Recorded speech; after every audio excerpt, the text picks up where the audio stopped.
Hey everyone, I'm Wa. And I'm Chris, and welcome to docu-sweeties. We're two longtime friends who discuss the riveting and sometimes trashy world of reality TV and docuseries. Yes, but through our own lens. Which, listen, honey, we're on. When we're on, we're on. And if we weren't ready, we're ready now. Because the show must always go on. But at the end of the day, it will hopefully mildly be a sweet show. That's how we do it. All right, so today we're talking 90 Day Fiancé UK Season 3, Episode 10. Series, season, you know how they do. They're UK people. Whatever they do. Let's start with Nui and Tony. So I was very confused here, so I just wanted to know exactly if you were on the same page with me about this, okay? Last we heard, he's a fucking asshole who is a drunk asshole and has drunk asshole friends. And when he's drunk and an asshole decides to make a woman feel incredibly uncomfortable, even when she's like, I feel bad, I feel like you're getting too drunk, by being like, well, we're in my fucking country, so get used to it, you goddamn bitch. You're an immigrant in my country and I'm gonna do what I want. And just leaves her and then has the audacity to come back and be like, I haven't heard from you in 4 days. And then cut from that conversation where he's like, get out of the house, just leave, to them working it out. Well, I would say I would agree with you, except for the fact where his friends are assholes. We do not know if those friends that were there are assholes. They all seem to be in relationships and lovely people. Okay, what we do know is that he's an asshole, and that the next scene I see them on is the London Eye, which you and I have done. Yes, absolutely. I just didn't realize we were gonna suddenly make the jump from her leaving, going back to Thailand, to suddenly being like, well, we're going on a date to see what happens from this date. We're like, oh, okay. And yeah, they are. He is, pouring, champagne, he's going to again, for some reason, be around alcohol after he just did this. So, but he takes her to the London Eye. She's wearing all white, which that was interesting. Interesting choice. I was looking for our photos of the London Eye. I just recently found them when I was cleaning up, and I can't find it. It's not here, Okay. so I don't know where it is now. But Chris and I did that, and somebody was saying that it's egregiously expensive, more expensive than they thought it was going to be. I don't recall it being expensive, but I don't know. I was on vacation, so I was spending money. Yeah, I'm like, is it $40? That makes sense. Yeah. Is it 60? I mean, okay. Okay. Yeah, that's what I thought hope too. not, but yeah, I was like, okay. And I didn't even know what it was until I got there. Until I was like, oh, what is this? I had never even heard of the London Eye until we were there, and I was like, oh, look at this thing. Look at this Ferris wheel. But anyways, they got the whole space to themselves, which we did not. But Chris and I, we were surrounded by a lot of couples. So it is a coupley thing to do. We were not couples. So are we. But we did pose. We knew where the camera was, and we were ready for that camera when it hit us, and nobody else was except for us. So we're in our travel clothes, anyways, and so he proposes to her. You're absolutely astute. It's so interesting to me that people do not understand that once you've identified somebody with an alcohol problem, there is no amount of alcohol that is okay for them to consume. So the fact that she's like, oh, you drink too much, and then she partakes in drinking with him, means that she doesn't understand that it's not just all I have to do is tell him and he'll stop. No. Or that she had made I felt like she had made a choice between the last episode and this episode. She decided to take the red pill, whatever the fuck it is. I feel like she made a choice. To be okay with it, to be okay with the drinking. Or him and everything. Yeah, so they're in there. I mean, listen, the box that ring came in was so beautiful that I was like, okay, I'll accept this ring. The box was beautiful. I've never seen a beautiful engagement ring box as that. It sold me. I don't even remember it being remarkable enough for me to it was big. What was it? Why? Okay. It was leather, and it was just great. It wasn't just one of those Black? Small. What color? Brown. It wasn't one of those small blue ones. It was a beautiful one. So anyways, it was big and ornate. So he proposes to her. She's so surprised and excited. And then they get off of the eye, and his family, who hate her, are there. Why was she so surprised she's wearing white? They're on a London Eye. She had to have known, but she does look surprised. Okay. And she says yes very fucking fast. She's very fucking excited. When she runs out, she hugs someone so happily and they start jumping that I didn't realize it was his sister because I couldn't possibly think that his sister would be that happy, A, for them, and that she would be that happy to see her. Like, I, for a moment, thought, was that her daughter that they flew in? Like, for a moment, I thought for a second that it was like some of her family member that somehow got flown in for this, which I did would suddenly would buy me points for him. Like that would be for some reason if he pulled that off a huge thing, it'd be great. But it's not. It's his sister with the tattooed eyebrows who has turned a leaf in her, liking of this relationship, and we're supposed to be very happy for them now. So she says she's going to treat him like a king in Thailand because he's decided that's to what he move. has. That's what he said. He said, oh, go ahead. He said that when he was in Thailand, she treated him like a king. Oh, yeah. And so he is going to treat her like a queen. And then it made me think, what did she do in Thailand? Like, was she just like soup submissive? No, I wouldn't say that. Like, I think that she just was attentive to him in a way that she can't be attentive to him in London because it's not her place. It's not the place that she lives. What is your definition? This is a side note. So Christina, you can take this out. Please take this out. So this is only for Patreon.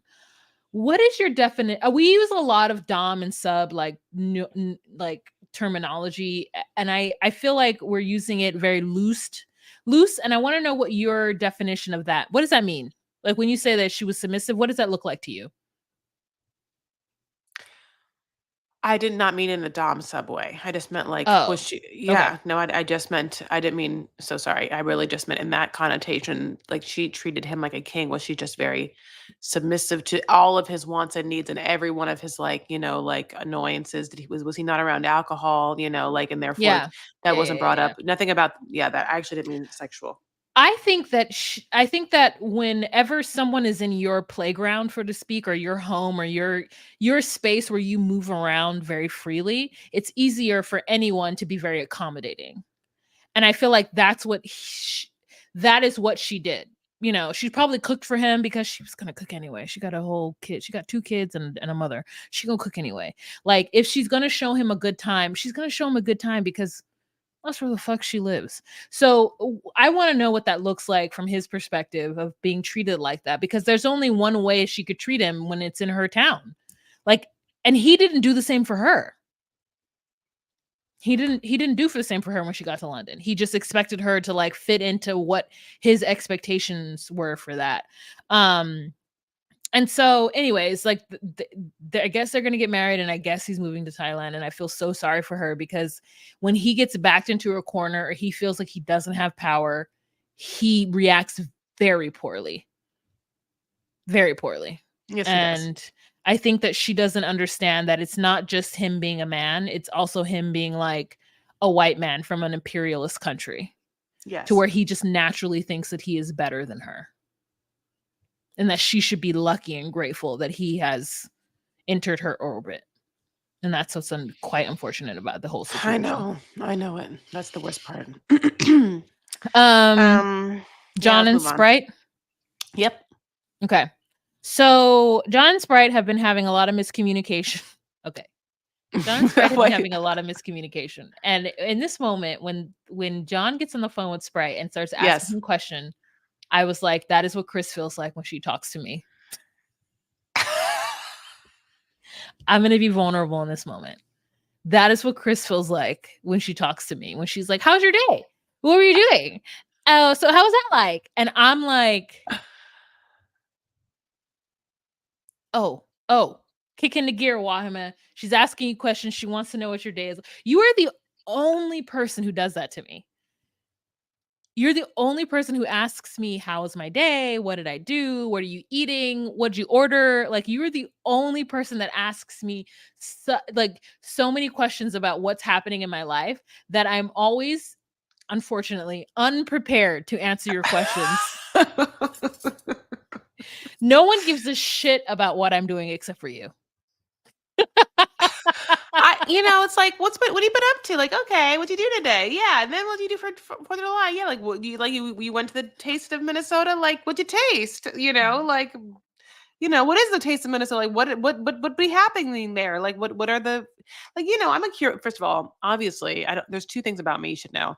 I'm very curious to a fault. Like about people's business. Like, like, and I'll Very share mine. curious is so true. Very curious is so true. I know. But no one, I I want you to know, nobody else does that to me. I And wish I could turn it off. Like, it's like, I think that I'm just so curious. It's wild, so when I hear John asking Sprite those questions, but Sprite is being a dick. He's Well, being a dick. Sprite, yeah, because Sprite's like, I like telling stories more than I like hearing them from you Yeah. in your dumb lips. You're just like, Yeah. Sprite is being a dick because that's Sprite's significant other, right? And you guys are having a long distance relationship. Chris and I are not significant others, even though sometimes it feels like we are. But like it's like they're significant others. So it's weird for Sprite to be like, mm-hmm. And then John is like, this is what our conversations are like. I can't get him to open up to me. But I imagine the only thing that Sprite is thinking is like, gosh, you just keep getting fatter. Like you just won't stop gaining weight. Like in my mind, that's what Sprite is thinking. yeah, I mean, I can see that being, but yeah, Sprite, I think, I don't know. Sprite just, I think, also delights in being a little bit of a bitch. Like, I think that Yeah. Sprite knows that it's delightful. It's Yeah. despiteful. You know what I'm saying? But also, like, John is not a chef. His kitchen is, Disgusting. yeah. Oh, you're absolutely right. First of all, like, chefs should be absolutely clean. The fact that, like, Yeah. his floors were disgusting, it was almost too much. I thought of you with a lot with the floors. Yeah. Like, the floors made me think of you, like, when in Sprite. When Sprite took off his sock and he could walk on it without, made me really happy for him. Crumbs. Yeah. And I just Because I like, could only ooh. imagine what he felt before. Just like, Mhm. he'd walk and it was like sandpaper. You know what I'm saying? It was Yeah. just like he'd walk on a very sandy floor, but it was just tile. And just like, Yeah. what is all those breadcrumbs? And we actually know what it is. It is the Dirt. baguette crumbs. No, well, he makes those like baguette Ham ham and cheese yeah, all the time. It's a crusty bread. And so, like, he's cutting them on the bias, all of those crumbs on the floor. You know what I'm saying? Like, there's a bunch of little mice that live like in his cabinets, like come out at night and just eat a bunch of crusty bread and cheese. They are like so Yeah. fat. They're little Gus from like Cinderella, like Gus, Yeah. you know what I'm saying? And they drink and Mhm. they get drunk later on and they all hiccup. Yeah. It's yeah. That's paint a very specific picture. And then, but let's also throw in really bad, like little statues. Like he's like, Sprite always saying that he doesn't like color, so I'm gonna get this color for him, and it's white. And he just puts it in random places, and then he doesn't clean his bathroom. He doesn't Wild. he barely can make his bed up. In He fact, doesn't change his sheets. yeah. He Yeah, he doesn't. He is like he doesn't change his sheets. Here is an FYI for anyone out there who doesn't have at least 3 sets of sheets. I understand that that's kind of a luxury for some people. But you take yourself to a Ross or a Didi's Discount or a Marshall's and you go and you get you 3 sets of sheets. That way you have one on your bed, one in the cabinet, one in the washer. That is what you should be rotating. That I dated a guy who was like, oh, I'm gonna change my sheets. That's why I have 2 sets of sheets. He was so fucking proud of himself. And I was like, you have 2 sets. I have 5. And that's okay. At least you understand the necessity to change your sheets. Now, here's another thing. And this is not something that I do all the time, so I'm not going to judge you if you don't. But you should be changing your sheets once a week. You should also change your pillows out every quarter, every 3 months. But it doesn't happen, and I'm not saying you're wrong if you do. I'm just saying that if you find yourself like sneezing in bed and like stuffed up, it might be because of the dust mites. So those are the things that you should do that we never talk about. I actually wash my pillows because your girl can't afford to buy more pillows, but I wash them in my tub. Now, that all being said, he doesn't change his sheets, and that's fucking disgusting because that man sweats at night. I know he a does. lot. I know. I know he does. Yeah, he has a lot of blankets, like he yeah, I mean, all of it is crazy. But basically he has to leave now and go pick up Sprite from the airport. He's running late and he knows how Sprite is, and we all know how he is, which is despiteful. Just kidding. bitchy. Mhm. And so he gets there, and thank God the flight is delayed, so it gives him some time. And Sprite sees him, and he's wearing this kind of like jacket that looks like it's made from felt, like it's like this Mhm. like kind of Mhm. like plaid Trench. looking. Yeah, it's a trench plaid that like Mhm. doesn't lay well and looks wildly interesting on him. And Sprite's face when he sees him is just like, okay, buddy. Oh, Yeah. what's happening with this choice, buddy? Okay. Like you're just like, Sprite flies all the way to the UK to break up with John, and John yeah, doesn't know it yet. yes. Um, and I think it's needed because Sprite just can't continue to be mean to this guy. And I mean, at some point there was something that he loved about him and was interested in him, but like since then it's gone down the tube because John is not as successful as Sprite probably wants to surround himself with. And John doesn't know how to dress himself. See, it's so interesting because yeah, like Sprite's like I have to come and tell him that I cannot live in the UK, which is interesting ways he can't like he's breaking up with him. I would just be like, that's something you talk on the phone to you say over the phone. You don't have to say you don't have to come fly to someone's country to break up with him. You really don't. You're on Mhm. a long distance relationship, and this is exactly what you do. You break up with him now, let this person go on and live their life without having to like, come pseudo clean, buy weird things to try and like make you happy in his weird house. You know what I'm saying? Like Mhm. Mhm. birds or whatnot. But he comes back. He's so happy to show him the house and the birds, and Sprite acts like everything is fine. Just like, oh yeah, like I don't like these birds. I'm gonna get rid of these birds, but I'm just, this is our usual banter. Sprite got a haircut or like what? Like is it Sprite's haircut or Something. He looks a he little bit looks more fresh. fresh. Yeah. Yes, he does. Looks younger, fresher, kind of. So, all right. He just keeps saying, "You like to spend money on stupid things," Oh yeah. which I was like, "Oh well, Well, it's true. listen, maybe so That's do I." Yeah, I yeah, mean, that yeah, me it too. happens. Yeah, all Yeah, right. it Well, happens. okay. It happens. Yeah. And so Sprite just can't trust John. And it's true. Like John is not to be trusted. John doesn't have like he's not to be trusted in my personal opinion as a partner. John's gonna do his best, but you can't expect too much, and John and Sprite expects too Oh, I much. hate when people say they're going to do their best. Well, That usually means that their best isn't good enough. for you, Yeah. yeah. That's exactly what But that means. yeah, but you can probably, can you safely assume that it's enough for other people?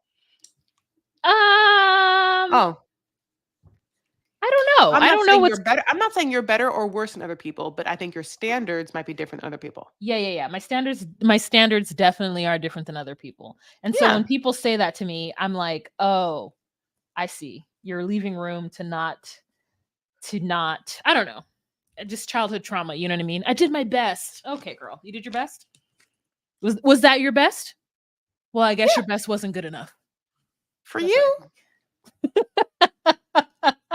Yeah, you're right. I'm like such a bitch. I'm like, You're I'm like, right. I'm too. You're right. It isn't good Um, enough for me.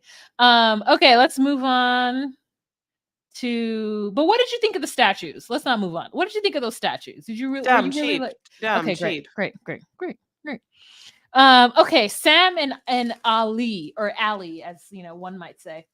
So this was a very small segment we can get through. Basically, he is like has to take an English test, which is part of the visa process that she's paid for, of course.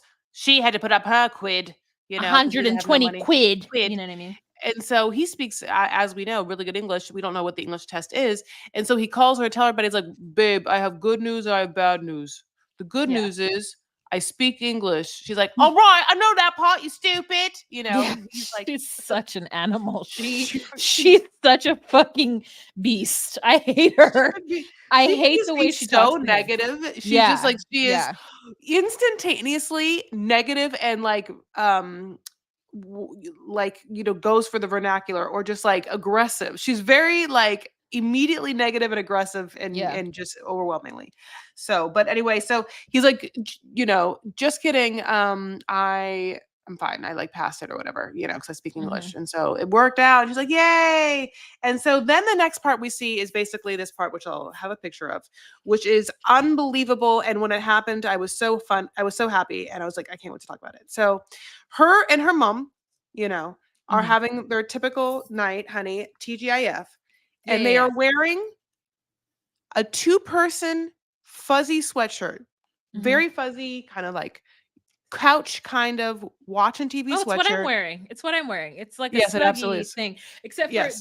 do they have their Aquaphor feet treatments the way I have my Aquaphor feet treatments going on right now? No, those look like little baby Nikes. Those look They're like not. Nike Air Maxes. No, they have instead they have a huge thing of popcorn. I want all the popcorn.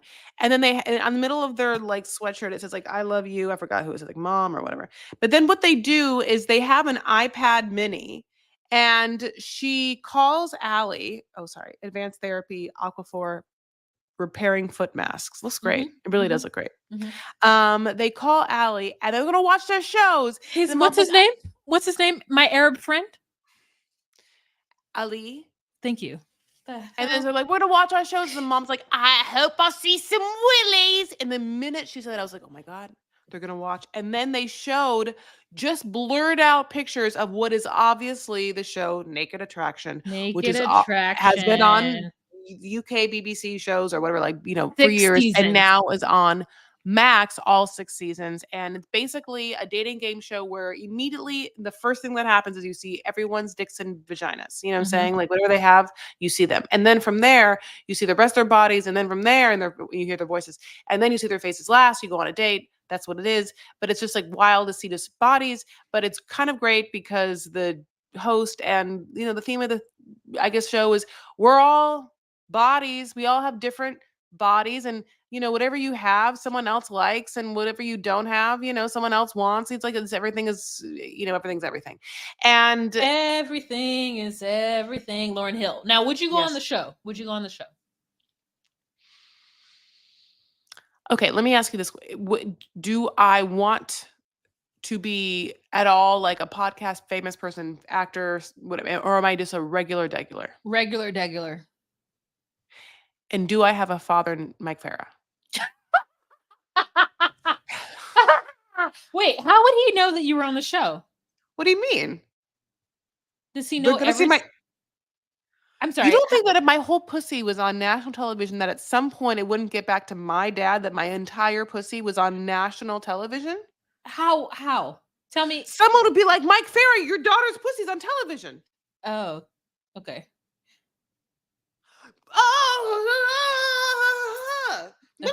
Oh my God.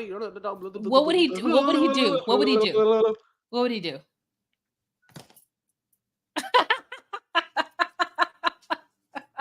I mean, well, I think that my dad would be upset. Shame. Because he doesn't. Yeah, he would be upset and he would be shamed, but there would be no other consequence besides those two things. Like maybe he would have a hard time talking to me because I would embarrass him and like it would be like whatever. But like as much as I love my dad, like I don't know that like no, I would be really sad if he stopped talking to me. But I'm just like he'd be mad for a little bit, then get over it, you think? I feel like, especially if I was like, here's the money I got from the show. Here you go. You want $100,000? Here you go. Like he would take it. You know what I mean? Like you get money from the show? I don't know, but I'm saying like, okay, here, let me just say this. If there was anything that I had to do where I was partially or nude, I would then he would reap the benefits of that. So like I told my brother when I was there that I was like, yeah, I would do sex work. And he was like, wow, I've never. And I was like, oh, in my mind, I was like, oh, you don't listen to any of my shit. You don't know that I would do sex work. Oh, interesting. And he was like, wow, I never, because here's the deal. When I'm in my own space, when I'm in Minneapolis, I am my authentic self. Something happens to me when I go to California where I like pull in and it's unintentional. It's automatic. And I know that my family thinks that I'm just like this weirdo who like has to take breaks to be on their phone for like 10 minutes in order to recoup. Like they think of me as like a weirdo who talks a lot. Whereas like out in the regular world, I'm not that. And it's hard for me to break whatever their image is of me because they've seen me through like extensive trauma and like, I guess, whatever I do to them, I do to them. So, but yeah, anyways, so what I'm saying is like the fact that he didn't know that made me go, oh, okay, I do keep things secret from them, but I don't. It's public. They just don't follow any of my shit to know it. Well, I mean, he's probably listened to an episode or a couple, and maybe just that 1 or 2 episodes you haven't, like, deep dived into the fact that you would join Only Feet in a heartbeat, and you would love to sell your feet pics, and we all know this, or you'd be findom, or, like, you'd like to do some sort of, like, fetish. We all know this about you, but, I mean, Yeah, I don't yeah, know if he yeah. does. Yeah, he But, doesn't. he's your brother. I don't want him to know. I mean, maybe he doesn't wanna know that. Maybe he Well, the would, thing like, is, so willfully not know that, you they know? would only benefit from it. Like, if I came into a large sum of money, I would either A, give it to them, or B, be like, let's go on vacation. Everyone, let's go. Get your passports. Let's go.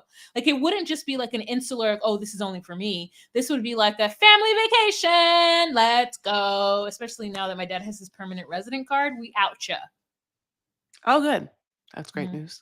mhm, mhm, mhm. Okay, let's move on to our last and final peeps. It's Charlotte and Johan. So, as we know, Charlotte just got done with her Hendo party. And by the way, we had so much fun on the last episode of 90 Day Fiancé UK talking with Blighty Day. Wasn't that It was the great. best? It I was know. great. And it was great having Michelle's obviously expertise on UK stuff, which is Hendo. So we understood what Hendo was, which was a bachelorette party that Charlotte had where, they kinda grilled her on whether she should get married or not, and she was like, "Yes," and What she is just it? What is it called? Hendo? Hendu? Hmm. Is it Hendu? Hmm. Okay, this is the problem where I memorize words by reading them, by seeing the letters in my mind. Does that make sense? Yeah, but we had a whole conversation about how it wasn't Hindu. I know it. I didn't say Hindu, I said Hendu. I You know. said But Hindo. Hendo. I know it, but still, it's just like the way I am, like, I don't memorize sounds, I memorize words. Is that Words. weird? Hmm. Yeah. No, not weird. Okay. So basically, so anyway, so she's now back in the DR, and as we know, her dad died. Now she wants to get married like super fucking quick, and so all their plans are on super speedy. And not only that, for some reason, she's allowing Johan, who we all know as a 20-nothing-year-old, Hmm. to handle all the business, It's like crazy. handle it all. She's there with her mom. She gets there. Now they get to see spend some time together. Obviously, she just landed. They get to see each other. And he is, he's acting shaky, shady Yeah. and shaky. He's shaking. He's shady. He's uncomfortable. He's nervous. They're asking if he's nervous. He can barely talk to them. She's like, Hmm. well, I'm going to go spend the night with my mom. So it's traditional, whatever. Hmm. And so she leaves him and he's still nervous. And then she's getting ready, and she's like, "Bit of a bomb got dropped on me instead of the taxi that we had planned for. His uncle's going to pick us up." And she doesn't like when, and I get it too, when things change. Now, in my mind, I was like, again, why is he planning every single thing? And also, why not just take the taxi? And I'd be like, no, the taxi's fine. I know I Hmm. can handle the taxi. Okay, whatever, God bless. Like, why was it like, was she trying to save money? Was he like, yes, my uncle's going to come? Was she like asking if someone could pick us up? Anyway, so then basically she gets all dressed up. She looks okay. The makeup is not the best. I'm just saying, I feel bad for her, to be honest. And then she has to get to the lobby, and the uncle is nowhere to be found. Not there. Not no, not there. Not there on the No, most one of the most in the most important day of her she's life. pissed. Not She's like venting available. pissed. It's her and her friend. Her friend, I think, is named Man, which is weird in itself. I think he did her makeup again. Didn't do her justice. But basically, she calls Johan. He's like, "Oh, are you ready? Okay, who's gonna be there soon?" She's like, "Am I ready? Yes, I am ready because I told you to pick me up at 10. Whatever. God bless." So she keeps being like, "If he's not here, I'm gonna leave." Like she keeps being like, "I'm just gonna fucking leave, go back to America immediately." She's just like already. I feel like in her air feels like it's like fucked up in some way. Like it's just a wild thing to say, but basically, then the uncle comes, the last minute, then picks them up, and they all go to what feels like a justice of the peace or like a Hmm. marriage legal house. It's Hmm.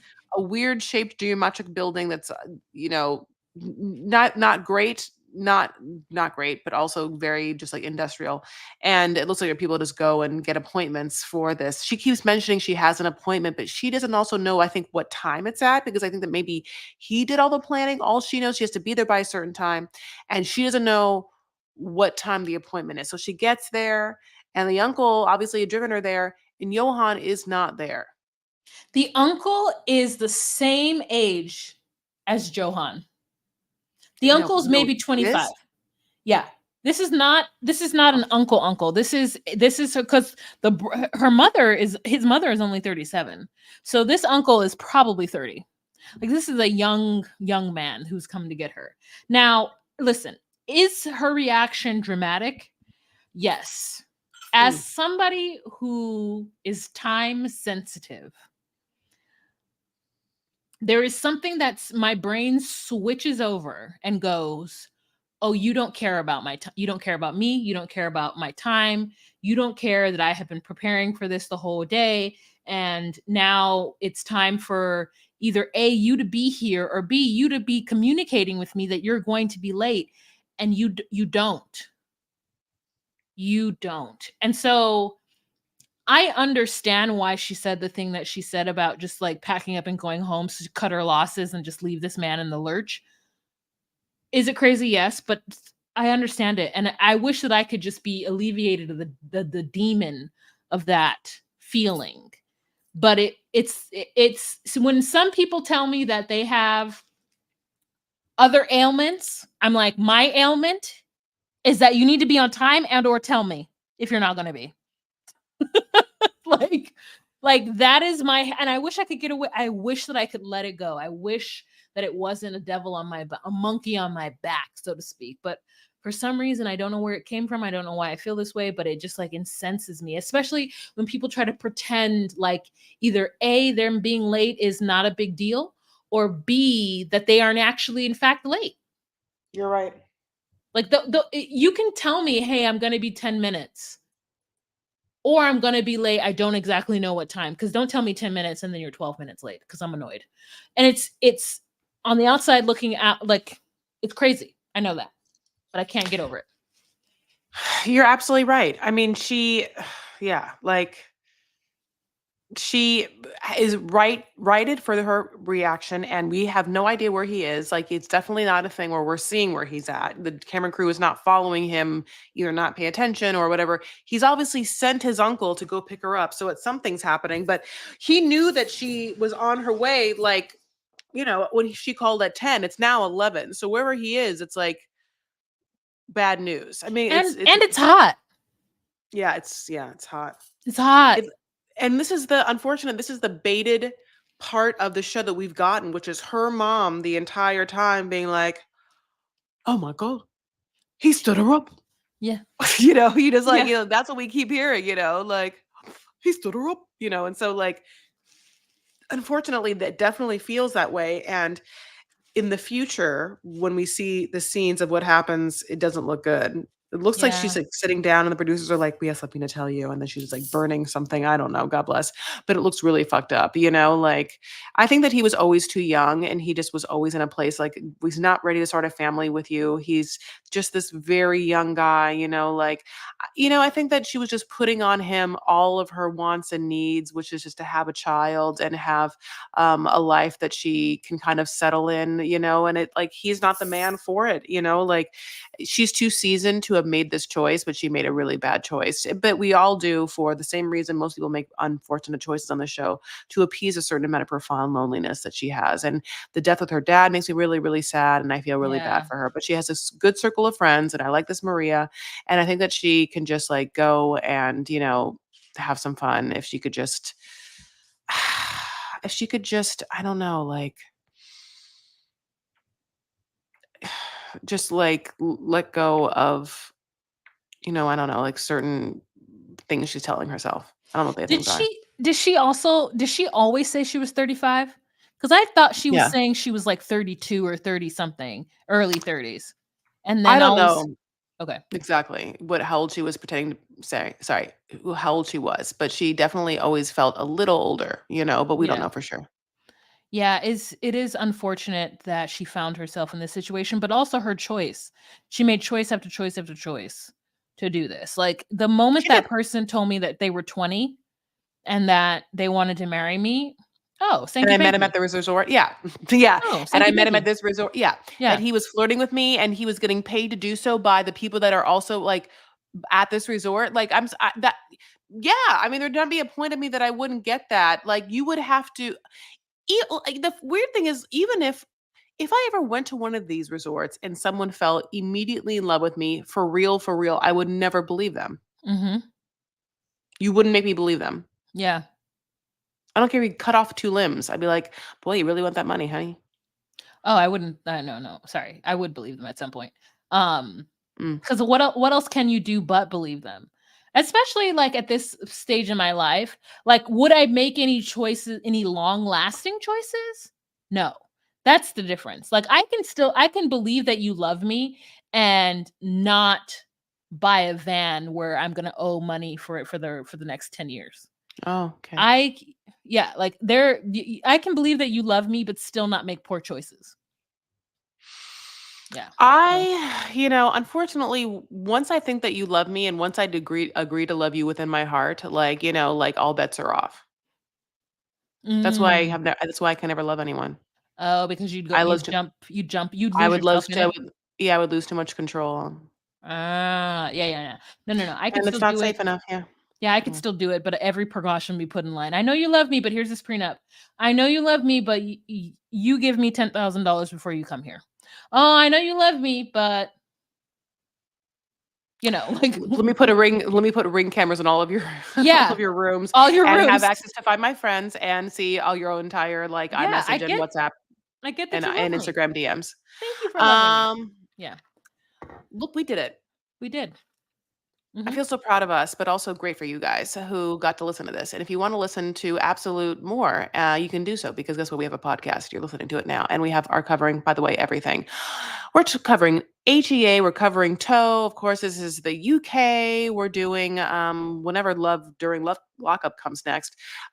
All of the docu-series you could possibly want, we're giving it to you, honey. And all we ask for you are the following things. I'll tell you the first part, and then Juan will tell you the second part. Yeah.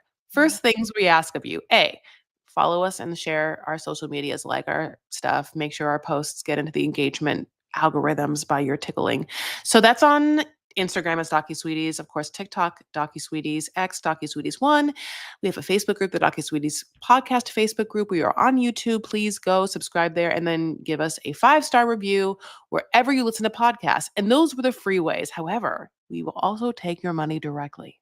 Yeah. Why? Tell And if them. you wanted to do that, you can support us at patreon.com/DocuSweeties for only $10 a month. You get a live every first Monday of the month, plus other content, and which is TBD. So if you're interested in that, you want to support us, please join us at patreon.com/DocuSweeties. All right, you guys, we thank you so much for joining us. And I hope you had a fantastic holiday if you celebrate it, or if you just like to eat hot dogs and baked beans like myself. Or Otherwise, peas. Sorry. peas. Remember how she was like, Johan's favorite food is chicken, Oh, rice, and that was in peas. episode 9, but yes, you're right. Thank Okay. you guys so much for joining us. We'll talk to you later. Bye. Chicken, rice, and peas.